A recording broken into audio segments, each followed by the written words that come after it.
کیا خواتین ماتھے پر ٹیکا لگا سکتی ہیں؟ ماتھے پر عورتیں جو ٹیکا لگاتی ہیں، کیا یہ جائز ہے، لگانا چاہیے یا نہیں؟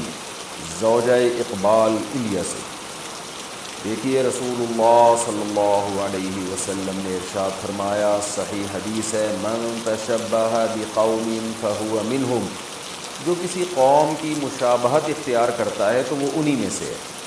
تو کوئی بھی ایسا لباس یا ایسی وضاقت جو خاص مخصوص قوم کا شعار ہو اور اس میں کوئی حکمت بھی نہ ہو، تو ایسا جس سے دیکھنے میں لگے کہ شاید یہ اس قوم سے اس کا تعلق ہے، تو ایسا شعار استعمال کرنا نہ مرد کے لیے جائز ہے نہ عورت کے لیے جائز ہے۔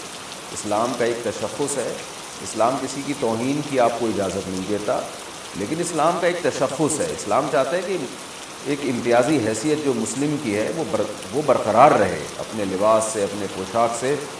ہاں، کچھ ڈریسز ایسے ہیں جو کامن بن چکے ہیں پوری دنیا میں، وہ کسی قوم کا شعار رہے نہیں۔ تو یہ جو ماتھے پہ ٹیکا لگایا جاتا ہے سرخ کلر کا، یہ ہندو خواتین کا ایک شعار ہے، ہندوؤں کے ہاں ہے یہ۔ کسی بھی عورت کے ماتھے پہ ایک ریڈ کلر کا اگر ٹیکا لگا ہوگا نا، تو سب دیکھتے ہی فوراً ذہن میں جاتا ہے کہ یہ ہندو ہے۔ تو اس لیے یہ جب تک یہ کسی قوم کا شعار ہے تو اس وقت تک مسلمان عورت کے لیے اس کا استعمال جائز نہیں ہوگا۔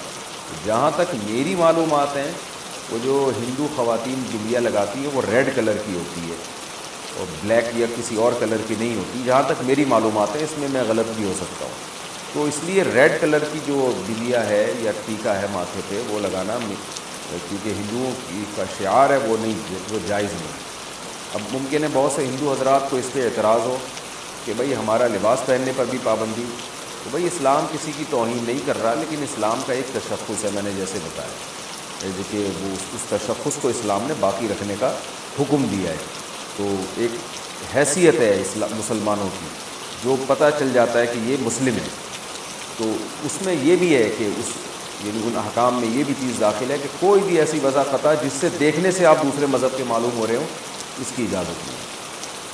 تو اس لیے ریڈ کلر کا تو جائز نہیں ہے، اور اگر دوسرے کلر کا ان کا ہاں یعنی کوئی ایسا شعار نہیں ہے تو پھر کسی دوسرے کلر میں لگایا جا سکتا ہے۔ لڑکی کے لیے ٹیڑھی مانگ نکالنا کیسا ہے؟ رمیسا طارق کراچی سے، کیا لڑکی کا ٹیڑھی مانگ نکالنا گناہ ہے؟ کیا یہ غیر مسلموں سے مشابہت ہے؟ جی ہاں، یہ صحیح نہیں ہے ٹیڑھی مانگ نکالنا، اسلامی کلچر میں اس کا کوئی تصور بھی نہیں تھا، اور تغییر خلق اللہ کامل طور پہ تو نہیں ہے، لیکن اس کی بو ہے اس عمل میں، اس لیے علماء نے منع کیا ہے، تمام کتابوں میں یہ منع لکھا ہوا ہے۔ مانگ آپ صرف بیچ کی نکال سکتے ہیں یا پیچھے سارے بال لے جائیں، مردوں کے لیے بھی اور عورتوں کے لیے بھی، تو سائڈ کی مانگ نہیں نکالنی۔ میں یہ نہیں کہہ رہا کوئی حرام ہے، گناہ کبیرہ ہے، لیکن یہ طریقہ شریعت میں پسندیدہ نہیں ہے۔ عورتیں بال کیوں نہیں کٹوا سکتی؟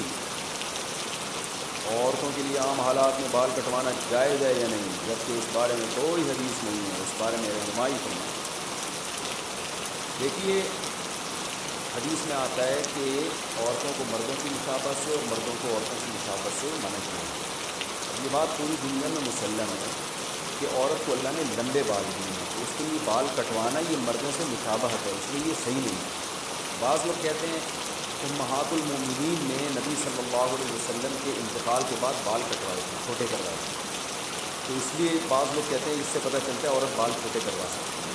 تو خوب سمجھیں کہ امہات المومنین نے نبی کے انتقال کے بعد جو بال چھوٹے کروائے تھے وہ زینت ختم کرنے کے لیے، کہ اب شوہر کا انتقال ہو گیا تو ہم نے بالوں کی زینت کس کے لیے؟ کہ شوہر کے لیے تھی، وہ زینت ختم کرنے کی نیت سے تھوڑے سے چھوٹے کروائے تھے بال انہوں نے۔ جبکہ آج عورتیں جو بال چھوٹے کرواتی ہیں وہ فیشن کے لیے، زینت پیدا کرنے کے لیے، تو یہ تغییر خلق اللہ ہے، یہ اللہ کی تخلیق کو بدلنا ہے۔ کہ جس چیز میں اللہ نے زینت رکھی ہے لمبے بالوں میں، آپ اس کے خلاف کو زینت قرار دے رہے ہو، تو یہ اللہ کی تخلیق کو بدلنا ہے۔ اس لیے عورت کے لیے ناجائز ہے کہ وہ زینت کے لیے بال چھوٹے کر رہی ہے۔ اسی لیے علماء کہتے ہیں کہ اگر کوئی اس لیے بالوں کے کنارے چھوٹے کر رہی ہے کہ اس سے بال صحت مند ہو جائیں گے تو یہ جائز ہے۔ تو اس لیے عورت کے لیے اس لیے بال چھوٹے کرانا کہ فیشن کے طور پر، زینت کے طور پر، تو یہ فساق عورتوں کا شعار ہے، غیر مسلموں کا شعار ہے، یہ مسلمان عورت کے لیے جائز نہیں۔ اور اگر ویسے ہی چھوٹے کرواتی ہے کہ وہ بالوں کی نوکیں چھوٹے کروا رہی ہیں کہ تاکہ وہ تھوڑے سے ایک لیول میں آ جائیں، تو یہ جائز ہے۔ اور اگر کوئی اس لیے چھوٹے کروا رہی ہے کہ بہت ہی لمبے ہو گئے ہیں، سنبھالنا مشکل ہے، تو بھی جائز ہے، لیکن اتنے چھوٹے کہ مردوں سے مشابہت نہ ہو۔ تو اس لیے علماء کہتے ہیں کہ کم سے کم جو ہے نا اتنے بال جو کمر تک آ رہے ہوں اور جو جس میں چٹیا بن سکتی ہے، بعض علماء نے یہ بھی کہا ہے کہ جو عورتوں کے بال ہوتے ہیں کم از کم چٹیا بن سکتی ہے اس بالوں میں، اگر کوئی بنانا چاہے تو اس سے زیادہ چھوٹے کرنے کی اجازت نہیں۔ ثنا جاوید انڈیا سے، خواتین کے بال نظر آنے سے فرشتے وہاں سے دور چلے جاتے ہیں، تو جب خواتین سونے جاتی ہیں تو ان کے پاس سے فرشتے دور چلے جاتے ہیں، پھر خواتین کو اسکارف پہن کے سونا چاہیے۔ کیا آیت الکرسی پڑھنے سے پہلے بسم اللہ پڑھی جاتی ہے؟ دیکھیں آیت الکرسی اگر بطور رقیہ کے پڑھی جا رہی ہے تو پھر بسم اللہ نہ پڑھیں، بطور تلاوت کے پڑھ رہے ہیں تو پھر اعوذ باللہ بسم اللہ دونوں پڑھیں۔ اور باقی یہ ہے کہ بال نظر آنے سے فرشتے دور چلے جاتے ہیں، عورت پہ نامحرم سے پردہ فرض ہے، محرم سے پردہ فرض نہیں ہے۔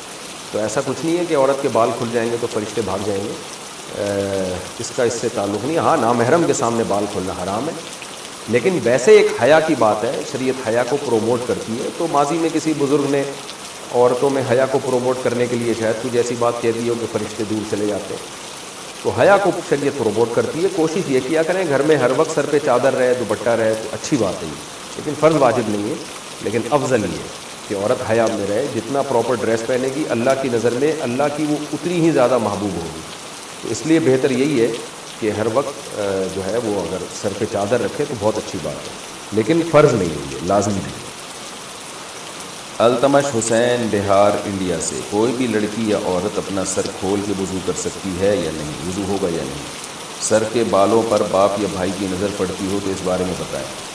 لیکن سر کے بالوں کا پردہ اپنے محرم رشتوں سے نہیں ہے، جو بھی محرم رشتے ہیں باپ بھائی ان سے عورت کے لیے پردہ فرض نہیں ہے، غیر محرم سے پردہ فرض ہے۔ تو بھائی باپ وغیرہ کے سامنے سر کے بال کھولے جا سکتے ہیں، لیکن افضل یہی ہے کہ نہ کھولے جائیں۔ عام طور پر اچھے خاندانوں میں جن میں حیا زیادہ ہے عام طور پر ان کی خواتین سر پہ چادر ہی رکھتی ہیں، تو لیکن لازم نہیں ہے، تو اس لیے چہرہ یعنی سر کھول کے ان کے سامنے وضو کرنے میں کوئی حرج نہیں ہے۔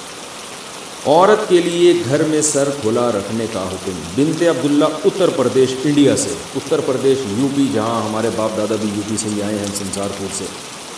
تو یو پی سے انہوں نے پوچھا، یو پی سے جب کسی کا فون آتا ہے نا تو وہ جو اردو بولتے ہیں مجھے بڑی اچھی لگتی ہے، کیونکہ مجھے اپنے والد اور دادا یاد آتے ہیں اس میں۔ دادی، وہ ہماری دادی اور والد جو اردو بولتے تھے نا وہ بالکل وہی اردو تھی جو اب یو پی سے کسی کا فون آتا ہے تو وہ جو اردو بول رہا ہوتا ہے مجھے بڑا اچھا لگتا ہے ان کا اردو بولنا، کیونکہ مجھے اپنے والد صاحب اور والدہ اور اپنی دادی جو ہمارے پرانے بزرگ دنیا سے جا چکے ہیں، اللہ تعالیٰ ان سب کی مغفرت فرمائے، ان سے جو ہم نے اردو سنی تھی وہ ایکسنٹ اور وہ لب و لہجہ ہمیں یو پی سے مل رہا ہوتا ہے، بڑا اچھا سا محسوس ہوتا ہے۔ کئی دفعہ جو یو پی سے کسی کی کال آئے تو میں ان کو کہتا بھی ہوں کہ آپ تھوڑی سی بات کریں، مجھے بڑا مزہ آ رہا ہے، مجھے ایسا لگ رہا ہے جیسے میرے والد صاحب کی یاد تازہ ہو رہی ہے، والدہ کی، اور جو ہماری دادی وغیرہ جو اردو بولا کرتی تھیں۔ ہماری تو اردو ظاہر ہے وقت کے لحاظ سے چینج ہو گئی، لیکن وہ جو یو پی کی اردو تھی نا وہ آج بھی یو پی والے وہی اردو بول رہے ہیں، ان کی اردو میرا خیال ہے چینج نہیں ہوئی ہے۔ تو انہوں نے کہا ہے کہ عورت کے لیے گھر میں سر کھلا رکھنے کا حکم، کیا گرمی کی وجہ سے لڑکی گھر میں والد اور بھائی کے سامنے صرف گلے میں دوپٹہ ڈال سکتی ہے؟ اگر سر نہ ڈھانپے تو کوئی حرج تو نہیں ہے؟ جائز ہے، سر چھپانا والد اور بھائی کے سامنے لازم نہیں ہے، لیکن بہرحال حیا عورت کی زینت ہے، اگر سر پہ چادر ڈال لیں تو اچھا ہی ہے، یہ برا نہیں ہے۔ بعض گھروں میں تو اس کا بڑا خیال کیا جاتا ہے، تو شریعت نے گنجائش ضرور دی ہے کہ عورت سر کے بال کھول سکتی ہے، لیکن اپریشیٹ نہیں کیا، تو اگر چادر سر پہ رکھیں تو زیادہ اچھی بات ہے، لیکن کوئی فرض نہیں ہے۔